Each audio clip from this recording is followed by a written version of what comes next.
दोस्तों नमस्कार, मैं के सिंह। आप देख रहे हैं अपना चहेता न्यूज़ चैनल जालन टाइम्स। प्रधानमंत्री अपनी चमत्कारी यूक्रेन यात्रा से वापस लौटे।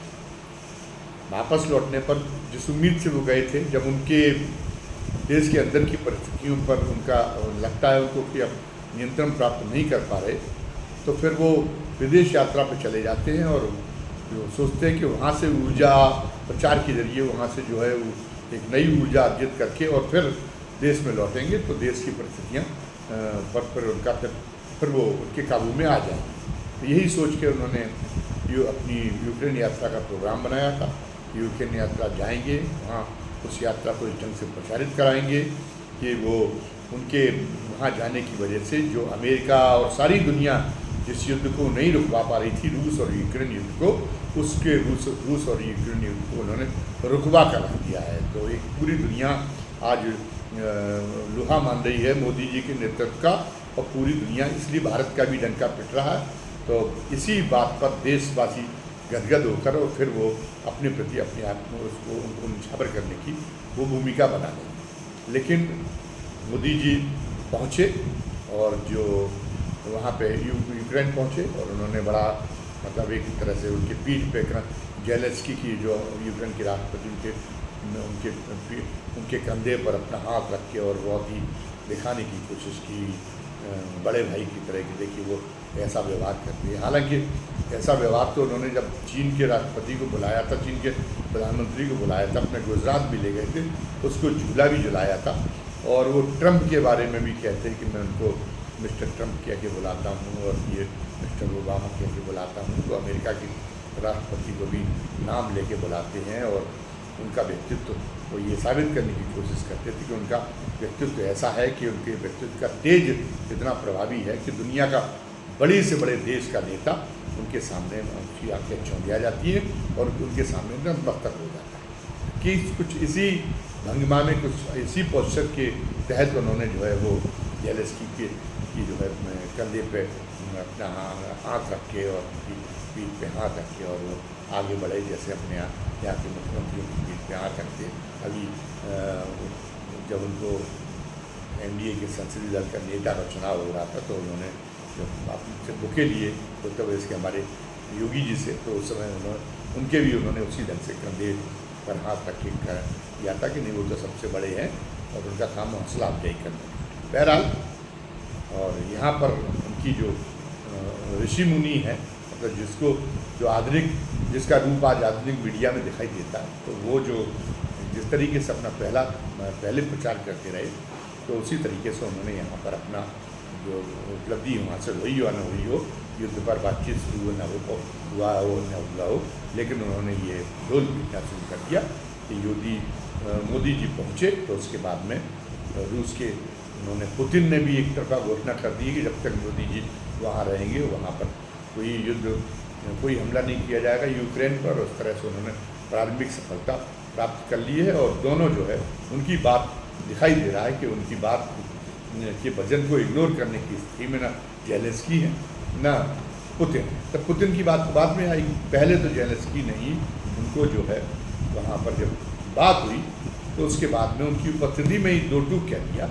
उन्होंने एक तरह से भारत पर एक दोनों मोहरे साथ का चलने का एक तरह से आरोप लगा दिया। उन्होंने कहा कि भारत एक विकसित देश है, बड़ा देश है, अगर भारत रूस से तेल खरीदना बंद कर दे, जो रूस से तेल खरीद रहा है, अगर उसको इतनी विश्व शांति की इतनी परवाह है तो रूस तेल खरीदना बंद कर दे, ताकि जो रूस पर आर्थिक प्रतिबंध लगाए गए वो कामयाब हो जाएं, तो पुतिन अपनी जिद छोड़ सकते हैं। लेकिन भारत ये तरीका तो अपनाने के लिए तैयार नहीं है। तो अब फिर तो पुतिन अपनी हरदर्मी पर जारी रहेंगे, वो हमारी संप्रभुता का सम्मान नहीं करेंगे। अब तेल खरीदना कैसे छोड़े? एक तो बात यह है कि रूस संकट के समय हमारा हमेशा साथी रहा है। अमेरिका आज भी उतनी विश्वसनीय साथी नहीं है। बांग्लादेश के घटनाक्रम में भारत मित्र प्रधानमंत्री को किस तरीके से गुंडागर्दी करके और अपदस्थ कर दिया गया, तो उसके बाद उसको अमेरिका को मानवाधिकार और बड़ा लोकतंत्र का मसीहा होने के नाते बोलना चाहिए था उनके अपदस्थ करने के मामले में, उनको अपदस्थ किए जाने के मामले में।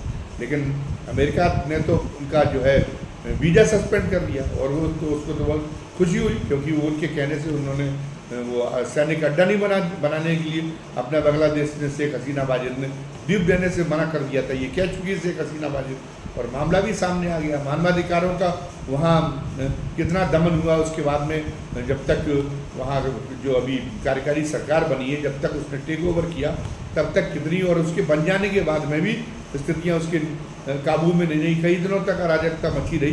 तो उन्हें कोई क्रांतिकारी माना जाएगा कि जो तख्ता पलट हुआ, कि क्रांतिकारी ने कर दिया वो तख्ता पलट। एक जिनके खिलाफ, जिनकी कहता, जो है कट्टर धार्मिक कट्टरपंथियों के, जिनके विरुद्ध संघर्ष की बात अमेरिका करता है, जिन मानवाधिकारों की रक्षा की जो बात करता है, वहाँ पर अराजक और कट्टरवादियों के ग्रुप को केवल अपने स्वार्थ के लिए उसकी जो उसका हाथ ऊंचा हो रहा था, उसका मनोबल पूरा बढ़ रहा था, उसने साथ दिया। तो अमेरिका तो कोई भरोसेमंद साथी है नहीं, आज भी ये प्रमाणित है।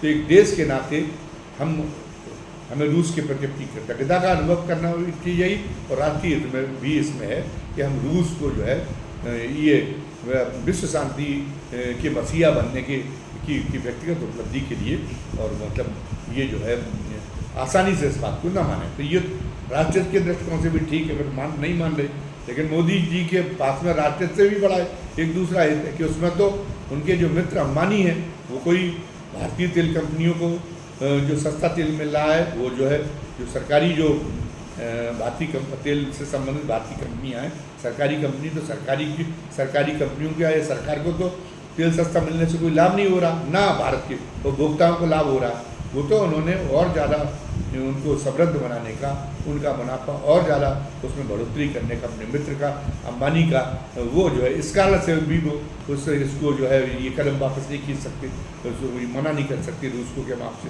तेल नहीं खरीदेंगे। तो इस कारण से भी उनकी मजबूरी है, तो ये उन्होंने नहीं किया, क्योंकि उनको तो उनकी सरकार, तो ये बात जग जाहिर हो चुकी है कि उनकी सरकार अदानी और अंबानी के लिए एक समर्पित सरकार है। कोई सरकार आज तक नहीं है, हर सरकार पूंजीपतियों से, उद्योगपतियों से मदद देती रही, उनको फ़ायदा पहुंचाती रही, लेकिन पूरा देश ही उनके हवाले कर दे, मोनोपोली के लिए पूरी कारोबारी जगत की नीतियां पलट दे, ऐसा किसी सरकार ने नहीं किया। इस सीमा तक कोई सरकार किसी उद्योगपति की कभी कोई आभारी नहीं हुई, जो जिस ढंग से मोदी जी ने अपने कार्यकाल में उनकी आभारी होकर सरकार को चलाया, और उसकी देश ने पर्याप्त कीमत चुकाई है।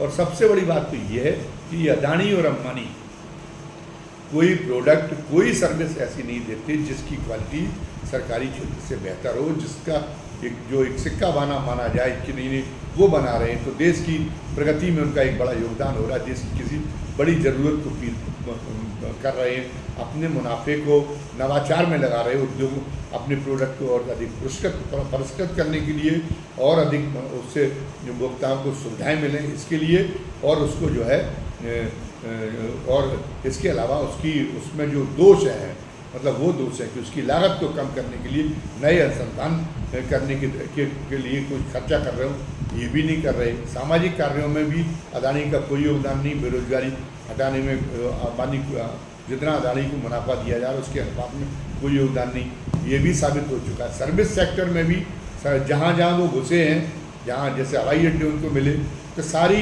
जो सेवाएँ हैं बहुत महंगी हो गई, लेकिन क्वालिटी में कोई सुधार नहीं हुआ।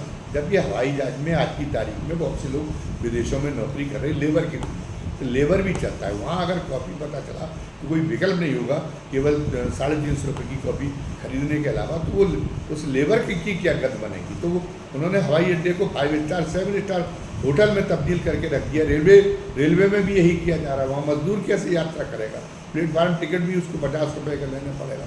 अगर वो रिटायरिंग रूम चाहता है, वहाँ के गेस्ट हाउस में रुकना चाहता है, तो उसको कितनी कीमत चुकानी पड़ेगी। तो ये बहुत सारी सर्विसेज व्यापार के लिए नहीं है, वो बहुत सारी सर्विसेज जनता को कम की, वो आवश्यक उससे जुड़ी हुई आवश्यकताओं से जुड़ी हुई, मूलभूत आवश्यकताओं से लोगों से जुड़ी हुई।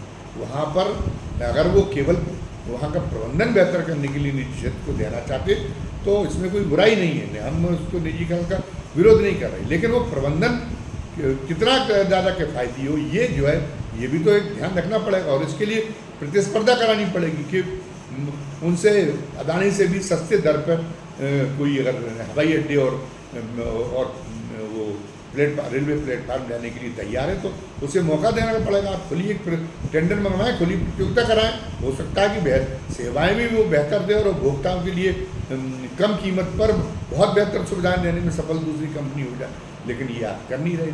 तो आपने तो और टैक्सेशन के मामले में आप कहिए कि वेल्थ टैक्स लगाने पर आप विचार करना नहीं चाहते।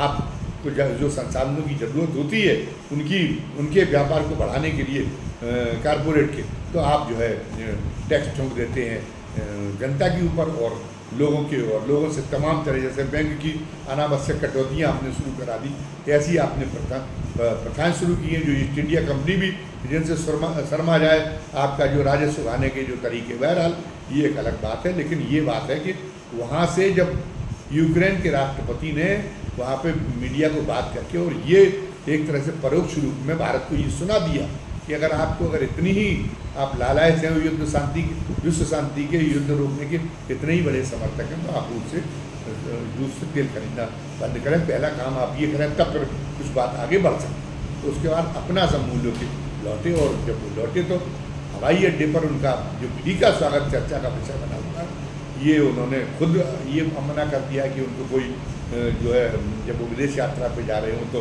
जनता बुरा असर पड़ रहा है, तो उनकी विदाई में कोई भव्यता न दिखाई देनी चाहिए। उसमें जब वो वापस आ रहे हों तो उनकी अगवानी में जो है कोई तामझाम नहीं दिखाई जानी चाहिए, ज़्यादा बेहतर है। या फिर ये है कि जो उनकी भारतीय जनता को उनकी जो वोट दिलाने की क्षमता पर इस बार प्रश्न चिन्ह लगा है 2024 के लोकसभा चुनाव में, ये उसका एक परिणाम है। कह नहीं सकते कि किन चीज़ों का परिणाम है, लेकिन ये है कि वो जब उनके वहाँ स्वागत के लिए भारतीय जनता पार्टी को कोई बड़ा नेता, कोई केंद्रीय मंत्रिमंडल का सदस्य नहीं पहुँचा और केवल पीएमओ के 2 अफसर पहुँचे, तो ये स्वागत को फीका बताते हुए और उनको जो है इस समय पर सोशल मीडिया पर ट्रोल करने का सिलसिला चल पड़ा है। तो वो गए थे हरभजन को, होटल लगे का पास, ये कहावत मोदी जी पर चर्चा दिखाई दे रही। वो तो उनके सामने तो उल्टा हो गया। वो जो है विदेश यात्रा से ऊर्जा गेन करने में गए थे, लेकिन विदेश यात्रा से लौटने के बाद विदेश यात्रा में उनका जो अनुभव उनका रहा यूक्रेन की यात्रा का, और उसके बाद जो लौटे उसको जो उसके स्वागत को फीका बताकर और उसको जिस रूप में सोशल मीडिया में पेश किया जा रहा है, इससे उनकी छवि को धक्का पहुँचा। बहरहाल अभी के वीडियो में बस इतना ही। वीडियो ख़त्म करने के पहले हमेशा की तरह आप उन नए दर्शकों से जिन्होंने पहली बार हमारे आज इस वीडियो को देखा है, हमें गुजारिश करनी है, निवेदन करना है कि उन्हें हमारा अगर वीडियो पसंद आया हो तो वो लाइक करें, सब्सक्राइब करें और ज़्यादा से ज़्यादा संख्या में शेयर करें। खुद तो ऐसा करें ही, अपने मित्रों और अपने परिजनों को भी ज़्यादा से ज़्यादा संख्या में ऐसा करने के लिए प्रेरित करें और बेल आइकॉन दबा दें, ताकि जंग का जो भी हम वीडियो डालें आगे से, तो हर वीडियो का नोटिफिकेशन आप तक पहुंच जाया करें। और अगर आप हमारी वीडियो को देखने सुनने के लिए जिज्ञासु हो तो वो समय पर आपको उसकी सूचना मिल जाया करें और तत्काल आप उसको देख सकें। साथ ही आज के वीडियो के बारे में अपनी राय हमें जो है कमेंट बॉक्स में लिखकर जरूर बताएं। धन्यवाद। जय हिंद, जय भारत।